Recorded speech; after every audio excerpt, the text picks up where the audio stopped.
Pacers beat the Nets comfortably, a dominant first half, a wonderful offensive performance, and Tyrese Haliburton starting to look a little bit like himself again. In this one, we have a lot to talk about and some added stuff on today's Locked On Pacers podcast. You are Locked On Pacers, your daily Indiana Pacers podcast, part of the Locked On Podcast Network, your team every day.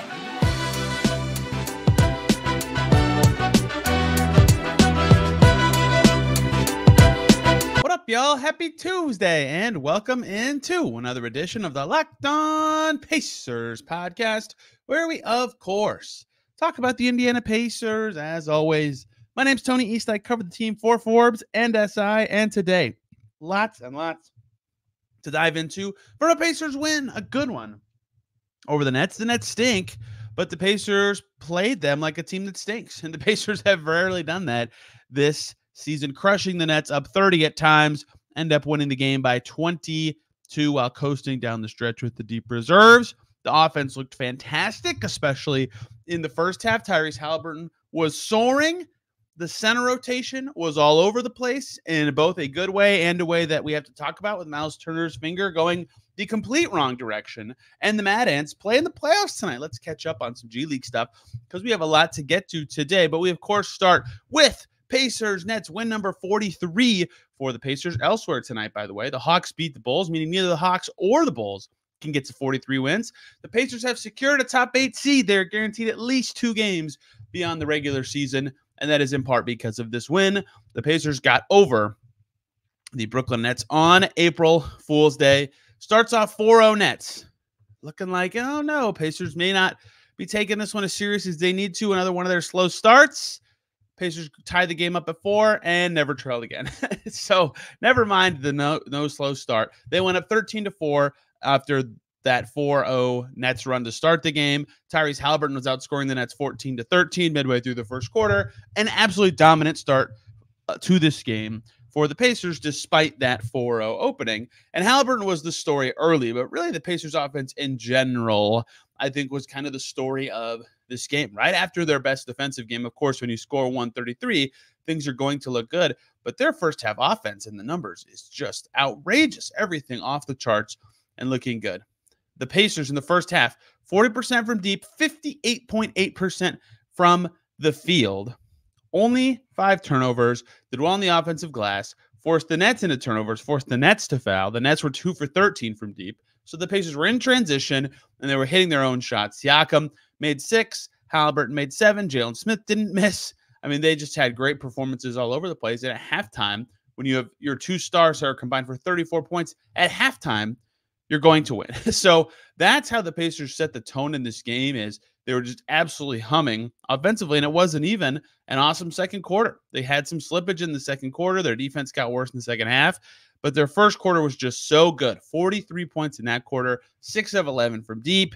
They made a bunch of their 2s. They were almost at 70% shooting before a missed buzzer beater in the first quarter. It was terrific offense by the Pacers, and you can point to any number of things that went well, and we'll talk about all of them on this show. But something I want to start with is turnovers. Turnovers. Obviously, something I talk about a good amount with the Pacers is the possession game, how important it can be, yada, yada. And it's been well talked about that having more chances to score is a good thing for teams. In this game, the Nets and the Pacers close to even on the offensive glass, but the turnover battle was way in favor of the Pacers. 9 turnovers for the Pacers. Excellent. Only 2 players on the team had 2 turnovers. Now is Pascal, Siakam, and Myles Turner. Everybody else had 1 or fewer. That's excellent. The Nets had 15, for example, which is actually okay. 4 for Trendon Watford and 2 or less for everybody else, but 9 is obviously fewer. And having the ball is obviously valuable. I've said obviously so many times. Is valuable, but you know it's easy for the other team to score out of turnovers. It breaks up the rhythm of the game in a way that hurts your team. The Pacers are very good when they don't turn over the ball. This was the 18th time this season that they've had fewer than 10 turnovers in a game. They are 13-5. 13-5 in those games. The losses are at Boston, Chicago, who's given them fits with their rim defense, Boston again, at Miami, and at Boston. So 3 of the 5 are to Boston, right? So they are very good in these games. They do not turn the ball over very much. and they are able to win those games very often. In fact, you remove the Boston games, again, they're 13-2 again, and the 2 losses, one against a team that's their kryptonite this season and one against a good Heat team. It's just, that's what it's going to take for the Pacers sometimes to win a game. If your offense isn't humming, taking care of the ball gives you a chance that wouldn't necessarily be there without it. So that was one thing that stood out about their offense, is just taking care of it, and the chances that led to. Their passes were crisp. 35 assists for the Pacers in this game, and the point guards in particular accounted for 27 of them. 6 for Andrew Nembhard, 13 for Tyrese Haliburton, 8 for TJ McConnell. They were all doing well to get the offense in motion. And the Nets defense, I don't even know what to call what the Nets were doing on defense. I mean, after giving up 82 in the paint, 84, a lot, to the Pacers in March, they gave up 70 today. Pacers were just walking to the rim. They were generating whatever shot they want. They weren't turning it over. That's how you have a dominant offensive game. And the second half was not particularly pretty for the Pacers on the defensive end. They allowed 64 for the Nets. They actually lost the second half. They were coasting a bit, but they were able to get to their deep reserves because their offense was so good in the first half, and that carried into the third quarter, where they scored 33 points and shot it well from deep again and only had 3 turnovers. It was just a brilliant offensive night for the Pacers, who have had obviously good offensive games of late. I don't want to diminish a top 10 offense and what it can do, right? You can look at raw numbers and see they scored 133 and 145 on back-to-back nights on their recent road trip. But the 133 they're scoring here is, I believe, their 4th best game since the All-Star break, and a number that usually only pops up against the Mavericks or a team from LA. So to reach this total, it's actually only the 5th time they've reached 133 since January 25th, so a little over 2 months. Really good offensive game for the Pacers. So, of course, the turnover number is the one that stood out to me the most watching the game. Their passes were great, to have 35 assists to 9 turnovers. They made threes. Obviously, they generated good ones. 13 for 31 is what they finished. They were on fire in the first half. But where I would like to go with this now, and this will cross over from the first segment to the second segment, is Tyrese Haliburton. Tyrese Haliburton, this was maybe his best game since the All-Star break. Maybe. I will say that it is because of how little time it took him to have the night that he had. For the Pacers starters in this game, 3 of them played less than half the game. Siakam, Turner, and Nembhard played less than 24 minutes. Aaron Nesmith played 25 and a half, and Haliburton played 26:45. That's how much the Pacers dominated this game, and Haliburton was a huge part of it. Plus 26 in this game. Nets had no answers for him. 27 points, 13 assists, 4 rebounds, 1 steal, 1 block. There's a lot to dive into about what Haliburton was doing, right? He was a big part of them starting 4-7 from deep. He was clicking early, but he played different. He played with a pizzazz, a burst, an effectiveness level that hasn't been there. And the stats or the plays that I could point to very easily talk about that is dunks. He dunked twice in this game, 2 times. Hyped after both. I asked him about, playing well and dunking after the game. I asked him, 1, you played like that and had the burst and transition and scored a bunch. How are you feeling physically after a game like that? And 2, playing like that, having a game like that, having a big night, when you've been going through this slump, emerging from it, though, recently, how much fun was that? How did that game all feel to you? And he went on to talk about how the team, which started with Buddy Hield, and now it's led by Obi Toppin and Jarvis Walker, give him crap for his athleticism level. So it felt good for him to get over that hump and prove something to his teammates. But, of course, he also was happy to play well and guide the Pacers offense. He ends up FaceTiming Buddy Hield in the media room to ask Buddy Hield if he saw his dunks. I say all that background to say Tyrese Haliburton clearly proud of that, right? Clearly happy with being able to have 2 impressive athletic plays. One of them coming off of a beautiful fake pass to the corner in transition that got a defender out of his way before the dunk. That's the kind of stuff that shows some signs of progress, both in terms of a player with confidence and how they're feeling, and maybe health, if health is a factor, right? He's never said it. I keep saying Tyrese Haliburton says it's not a factor, and I'm inclined to believe him, but no great player wants to share their weakness or feel any sort of way like that. So impossible to say, but he looked awesome. His stats were fantastic. The highlight plays were there. And we plan to talk about with his game and if it actually was the number 1 best Tyrese Haliburton game since the All-Star break. Again, the stats say maybe. The effectiveness says maybe. The win says very much a good chance, but there's a lot more to it than just that. Then we have to talk about the centers who had that rotation, just had a wild night in general. An injury to Myles Turner, potentially a story to monitor, and plenty more coming on the Locked On Pacers podcast. Before we get to any of that, though,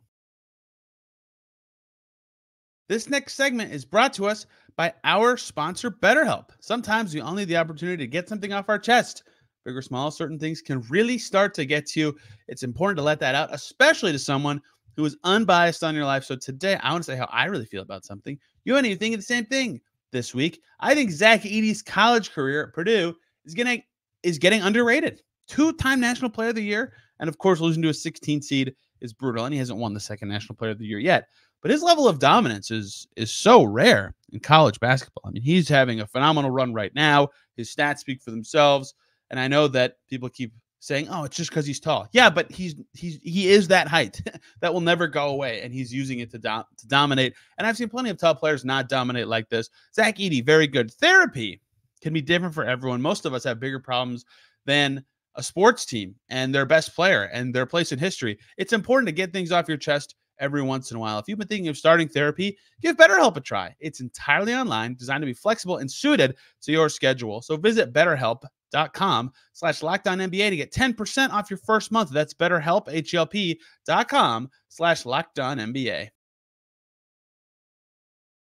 And we are back here on Locked On Pacers. Thanks for making us your first listen today and every single day for your second listen. Locked On NBA, because I was on it yesterday. And they, of course, cover the big topics around the league. Or Locked On Nets to hear about the who barely clinging to a chance at making the play-in, one loss away from play-in elimination, Brooklyn Nets. What a yuck season for the Brooklyn Nets, who could not stop Tyrese Haliburton in this game. The dunks were, of course, the signs of pop.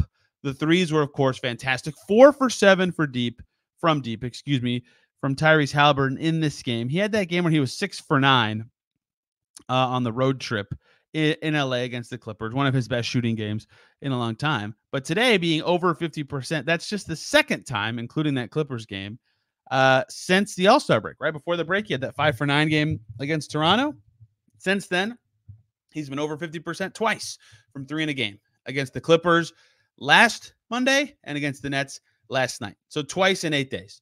If that's not a sign of emerging from a slump, I don't know what is. I'm not saying he's out of it yet. He still has some rocky games along the way. 3 for 11 against Chicago on Wednesday, 2 for 6 against the Lakers, right? It's maybe not over, but again, clear signs of progress coming for Tyrese Haliburton. Another great shooting game. And again, amazing on twos, hits 5 out of 8 from inside the arc. Again, 27 and 13. Looking back at his stats since the All-Star break, 27 points. He has not reached that number, period, since the All-Star break. That is his best scoring game in that stretch. Previous best, he had 26 in that key win over the Warriors in Golden State. He had 23 in that home win over Minnesota, and he had 25 in the very first game out of the break against the Pistons. And that was the game I said, oh, he looks healthy. He looks back. And he played okay until March started and then completely fell off a cliff as a shooter. This was, from a scoring perspective, his best game since the break. 13 assists, his second best number since the break. He had 14 when they lost to Chicago at home in the middle of March. He's had 13 a bunch of times. That Detroit game I just mentioned, when they beat the Pelicans at home, he had 13. When they played Minnesota at home, he had 13. Now again, so up there with his best passing games since the break. So statistically, offensively, this was his best game since the All-Star break. And if you watched it, you could see that. The burst was there. The dunks were there. The passing was there. The shooting was there. First half especially, just totally dominant. I know I talked about that for the Pacers as a team, but in the first half for Tyrese Haliburton specifically, he had 21 points, 4 rebounds, and 7 assists. At halftime, they were plus 21 in his minutes out of their 28-point lead. Just dominant, right? So I think I could make this argument. I'm not saying I will. The Golden State game, when he had 26 and 11 to go with some really great defensive moments. I think he had 4 steals, 4 blocks in that game. I think that might be my top Tyrese Haliburton game since the break. He was awesome that night. The Detroit game still was quite good. The Minnesota game was pretty good. But this might be I think this is for sure at least his best offensive game since the All-Star break, and now quietly rounding into form, right? since I think really at Detroit is the game that he took only 3 threes, really settled in as a 2-point scorer. They dominated his minutes still. We had that whole conversation with Tyler Brook on this show about, should he focus on inside the arc shots more? Should he divert away from the threes? And we both said no, and he didn't. He started shooting again right away. But since that Detroit game, I think Tyrese Haliburton's turned a corner and is at least emerging from the slump, and today had his best offensive game since the All-Star break. A leader leading the team to a win in their playoff pursuit. Great game from Tyrese Haliburton at a much-needed time. That's how the Pacers got it done. And now we have to talk about some weirdness, some badness, who knows? Right before halftime, big bummer, big gross. If you saw a picture of this or you were at the game and you saw it actually happen. Pacers up huge just before halftime. Myles Turner catches the ball and drives toward the basket with about a minute to go in the first half. And his finger hits the rim and bends not the right way. There were some tweets that it was 90 degrees the wrong way. That is wrong. It was not 90 degrees the wrong way. It was like 30, maybe. A lot more than it should be, though. And it was gross. They immediately cut the Jumbotron to Jarris Walker, who just looked right at it. And Jarris Walker is making this face if you're watching on YouTube, you can see it. But he just looked so stunned to have seen it. So Myles Turner's holding it there, and he runs over to a trainer, the trainer's going to pop it right back into place. And then he just sprints back to the locker room. Pacers call timeout. Turner comes back. The finger looks normal again, but he has to take the free throws if he wants to stay in the game. So he takes them left-handed, makes the second one, and then immediately Haliburton intentionally fouls, and Turner went out and never returned to the game. So that's obviously a problem for the Pacers. They were up so much that tonight, or whatever, Monday night for you listening, it did not matter for the game, right? They did not. Myles had an awesome first half defensively and cleaned up a bunch of mistakes made by the Pacers. He only played 14 minutes and 13 seconds, and he had 5 blocks and 6 rebounds, right? He was awesome on defense. He made 2 threes. He had 9 points in that stretch. Really played a wonderful 14-13 of game before the finger injury. They shouldn't have needed him to clean up as many things as he did, though. Without him, they were much worse on defense. But still, they were up so much because of how he played and how well the team played in the first half that it didn't matter in this specific game that they lost him. But it could matter. We asked for Carlisle after the game for a status update, if there even really was one, on Myles. He said, well, x-rays are negative for a fracture. So it's a dislocation or some other word that I'm not a doctor, but some other word to describe what it is exists that isn't fracture. So that's good news. And Carlisle non-committal about Turner's status for Wednesday, literally a game in 2 days or a day, whatever, against the same Nets team. Look, finger injuries can linger or can be a problem, but if he's able to play or at least be out there, that's huge for the Pacers. We'll see what the status looks like, but the fact that it's not broken is very significant. That can hold guys out for weeks and weeks. So that's huge. It looked really gnarly at the time. And he was playing a wonderful game. So we'll see when he can return. Again, Nets Wednesday, Thunder Friday, and then the Pacers' biggest game of the season, the Miami Heat on Sunday. It's not there yet. We're not quite at this level. For that game to be as important as possible, the teams being tied and the standings would be the way. But if the Pacers win their very next game, then they have done their job of making that game epic. The Heat need to win twice this week, and then it's guaranteed to be basically a playoff game on April 7th. Pacers did part of their job tonight, but Turner's injury looming large. We'll see what comes of that. It's impossible to say right now. Pacers don't practice on Tuesday, so we will figure it out as time comes with the team. Jalen Smith started the second half and was playing awesome. Jalen Smith in the first half was really good. I was actually thinking, when I was trying to figure out what I was going to write about after the game, maybe I'll go a Haliburton direction, an offense direction, maybe a Jalen Smith direction. First half, Jalen Smith, 10 points and 3 boards, +9, did not miss, 4 for 4 from the field, and 3 free throw attempts. He was awesome for the Pacers' second unit. McConnell didn't have to do as much as he normally does, although he still had 6 points and 6 assists in the first half. Ben Shepherd in foul trouble, so they had to go to Jarris for a little bit. But Jalen Smith was rock solid to keep that group together and keep them humming. And so starting him in the second half seemed like, great, this is awesome. And in the third quarter, Jalen Smith played for 6 minutes and 5 seconds and had 7 points and 7 boards, 4 of them in the offensive end. He was helping a great deal. And then catastrophe. We have a little more to talk about with Jalen Smith and closing out this game before we talk about the Mad Ants. Before we get into any of that, though, we have to talk about Game Time. If buying tickets has ever been frustrating for you, you have to try Game Time. How do I know? I've used it before, and it was amazing. Game Time helped me get tickets to a New York Liberty game in New York, and it is the now authorized ticket marketplace of Major League Baseball, which makes getting tickets even faster and easier. Prices on the Game Time actually go down the closer it gets to the first pitch. With killer last-minute deals, all-in prices, views from your seat, and the lowest price guarantee, Game Time takes the guesswork out of buying MLB tickets. It's the easiest way to get tickets to any event. You can use their customize your spot feature to see all sorts of things about, flash deals, where your seat is, what your view is going to be. It's an easy way to buy and find MLB tickets for every kind of event in your area. They have their lowest price guarantee. They have the event cancellation protection and job loss protection. Tickets day of, all right there in the app. You can see good deals right there. And of course, your purchase is covered with the most flexible customer service policy in the ticketing industry. Take the guesswork out of buying tickets with Game Time. Download the Game Time app, create an account, use the code LOCKEDONNBA for $20 off your first purchase. Terms apply. Again, create an account and redeem the code LOCKEDONNBA for $20 off. Download Game Time today. Last minute tickets, lowest price guaranteed. And we are back here on Locked On Pacers. Thanks for making us your first listen today and every single day for your second listen. Check out Locked On Bulls. Why? Because they keep beating the Pacers, and they are locked into the play-in in the East. They're too good to get caught by the Nets. They're not good enough to catch the Pacers. The Bulls are in the play-in tournament in some way and are now an irrelevant thing on Standings Watch. You will not hear the word Bulls or Hawks. Actually, you kind of will, but only for a sentence.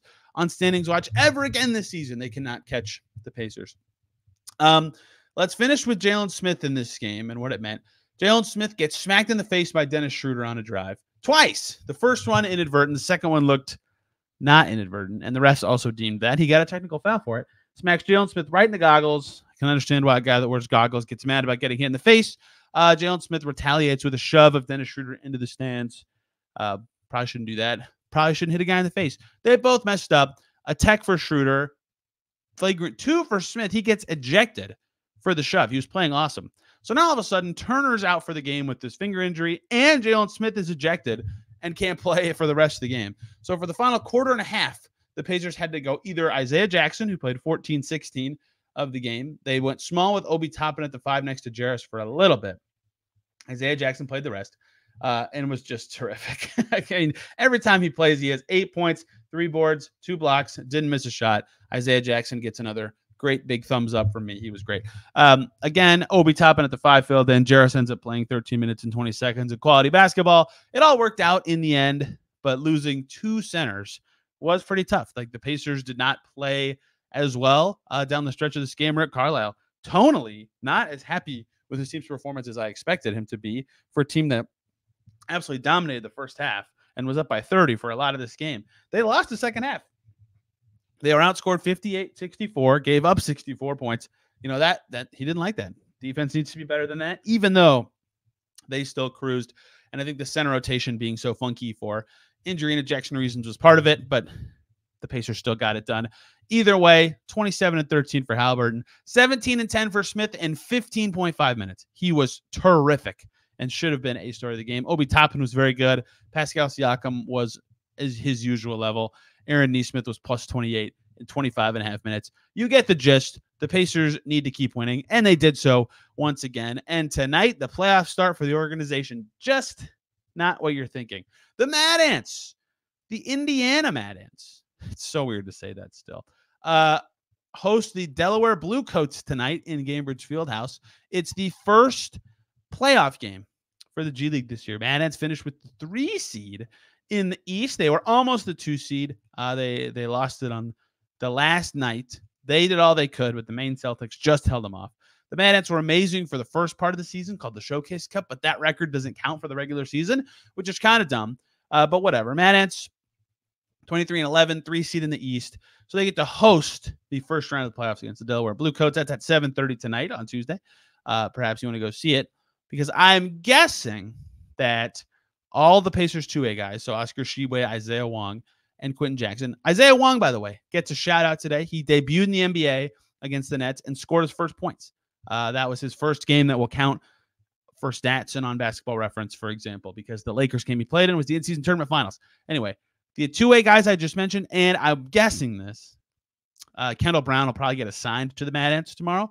And so that'll be those guys and the good Mad Ants players we'll talk about in a second, all down on that team. They are really good when they have all those guys, right? That's been when they've been the most threatening this season. And if they have all of them, I think they can beat anybody, including Delaware. So I'm looking forward to seeing who else playing and what the rotation looks like, because the Mad Ants have been pretty good. To catch you up to speed on what they mean for the Pacers, it's a little different right now than in past years. They already did the promotion that they usually do. It was Kendall Brown this year going from two-way to standard deal, and then Quentin Jackson gets the two-way in his spot. They don't have a roster spot right now, so there's nobody they can call up. But the of interest things would be, for example, Mojave King, who the Pacers drafted 47th overall in the draft last year, right? And he ends up getting stashed with the Mad Ants. He was going to play overseas, but he had this left foot injury, and the Mad Ants are playing in Cambridge because they're in between stadiums. They're moving from Fort Wayne to Noblesville. So they use the Pacers practice facility and they play in Cambridge. So there's Pacers personnel around all the time, and you get great facilities for a G League team. That's very appealing. So Mojave King, actually, for his development, great place to land. He hasn't been shooting or scoring at all particularly well. Coach Tom Hankins said his feels really good, but he's one guy to watch for this Mad Ants team. The rest of them are guys that I think could be 2A good, or even in one case NBA good. I just really like this guy. But Quentin Jackson, their new 2A guy, has been awesome. 22.3 points per game. His efficiency has been unbelievable as this jumbo creator. He's really good. Kendall Brown plays very well. Every time he gets signed, he's over 17 points per game. Kyle Mangus, some of you might go, why have I heard that name before? From Warsaw, went to Indiana Wesleyan, was lighting up for like 30 points a game at Indiana Wesleyan, is a killer scorer. 17 points a game, almost 39% from deep on 6 attempts per game. He can really fill it up as well. Elfrid Payton, former top 10 pick, good scorer and awesome distributor. 9 assists a game. He crushes it at point guard. When the Mad Ants are really trying to click as much as they can, Isaiah Wong plays 2 next to Elfrid Payton, and Payton does the distributing. They were trying to develop more passing chops in Isaiah Wong, and he got better at it. He's to 3.5 assists on the season right now in the G League. But Payton is just so masterfully good for them. As I said, they used to have Jordan Bell dominating in the post. He is now in China. But those guys I've already mentioned, and Pedro Bradshaw, who I just think is a fantastic player, 40% three-point shooter, long defender. That's the guys that matter. And the guys, well, they all matter, but that's the guys who've been the best and the most impactful for this Mad Ants team throughout the season, and are going to be crucial tonight when they take on Delaware at home in the playoffs. Good chance for a lot of these 2A guys to continue to cement themselves and try to earn either a Pacers spot next year or another 2A like Kendall Brown did last year or Brian Bowen did a couple years ago. We've seen the Pacers go that route before, right? So there is something to prove for all those guys in that case. The guys who don't have an NBA deal or are trying to prove that they should get one, like Mojave King, who they'll have his rights again next year, right, are fighting for just that, right? Wong wants another 2A. Sheway probably does too. Kyle Mangus probably does. You could Quentin Jackson, Mojave, everybody wants the NBA contracts. But there are a lot of more successful guys. So the Mad Ants play like the Pacers. They play fast. They had a few more wings last year than they do this year, but their guard play has been so good that they're really good. Sheway is amazing on the glass in the G League, 16 a game. That just changes games. I think they're good enough to beat Delaware.